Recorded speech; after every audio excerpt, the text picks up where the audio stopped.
आज मु सजना तरकारी बनैबी। सजना तरकारी पाई मु एमती सजना नेइची।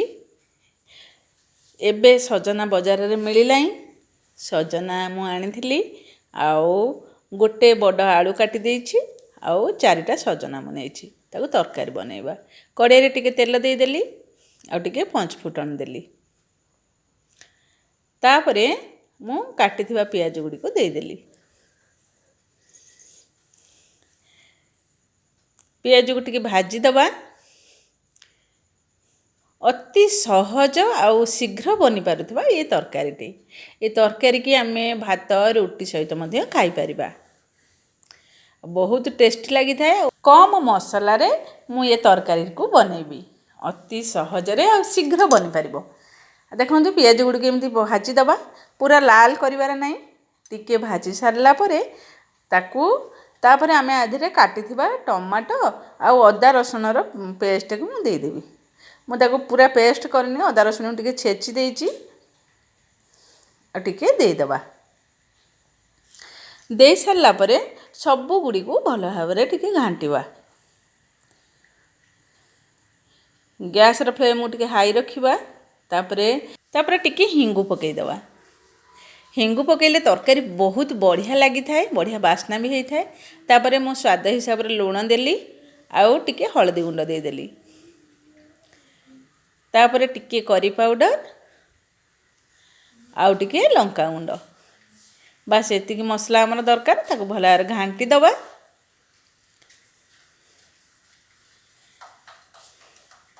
एमती भल भाव मिसेइबा। मिसेई भल भाव घांटी दबा। तरकारी बहुत शीघ्र बनी थाए।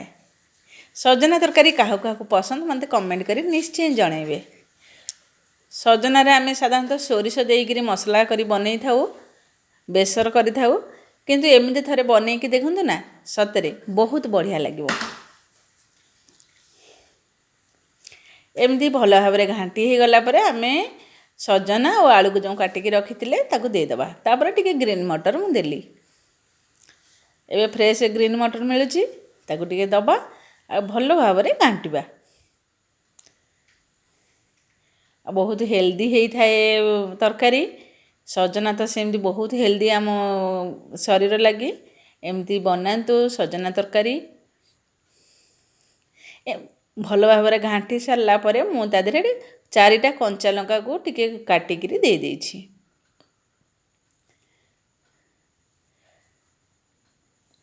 कंचा लंका टिके देले सिझी गले बहुत बढ़िया लगी थाए तरकारी रे। जहा को राग पसंद टिके लंका को दलिकरी खाई परिबे। तापर मु टिके घोड़े देली। गैस फ्लेम को लो रखिकी टिके घोड़े देली। टिके सिझी गला परे एबे देखंतु केते सुंदर भाव मसला भी सब भल भाव मिसी जाइछि। आलू सजना सब भल भाव कसी ही जाइछि। एमती टिके टिके करी घांटुथिबा आ टिके घोड़ौथिबा टिके घांटुथिबा। केते बढ़िया भाव एबे हमर रेडी हो जाउछि। तापरे आमे टिके सिझी जाइछि तेणु तापरे टिके पानी दे दबा। आमे जेहेतु सजनार तरकारी बनाउछे झोल बनाउछे सेति पई टिके पानी अधिका दबा आउ ताको एमती घांटी देइकिरी भल भाव घांटी दबा। देखंतु केते सुंदर देखा जाउछि। तापरे घांटी सारला परे आमे ताको घोड़े दबा। आउ बेसी समय लागिवनी। सजना देखंतु टिके परे टिके काढिकिरी टिके घांटुथिबा। देखंतु एबे केते बढ़िया भाव हमर सजना तरकारी। पानी भी टिके कम ही गलाई। सजना भी सिझिलाई। टिके चेक कर नबा सिझिछि कि नहीं। देखंतु आलू केते बढ़िया सिझि जाइछि आ सजना भी सिझि जाइछि। एबे हमर सजना आलू झोल पूरा रेडी। सजना तरकारी एबे हे गला। तापर आमे टिके धनिया पत्र को काटिकी दे दबा। तापर ताको मिसेई दबा भला रे घांटी दबा। एबे सजना तरकारी हमर पूरा रेडी हे गला। ई सजना तरकारी को आमे भात सहित खाई परिबा रोटी सहित मध्य खाई परिबा। झोल झोल हेछि बहुत बढ़िया लागि थाए। टेस्टी लागि थाए। एमती सजना तरकारी काहू काहू पसंद मते निश्चय कमेंट करी जणैबे। आशा करूछि मोर ए भिडियोटी आपण मानक मन को छुईथिबो। एमती थरे बनांतु ना सजना तरकारी। अति सहज आ भेरी टेस्टी सजना तरकारी।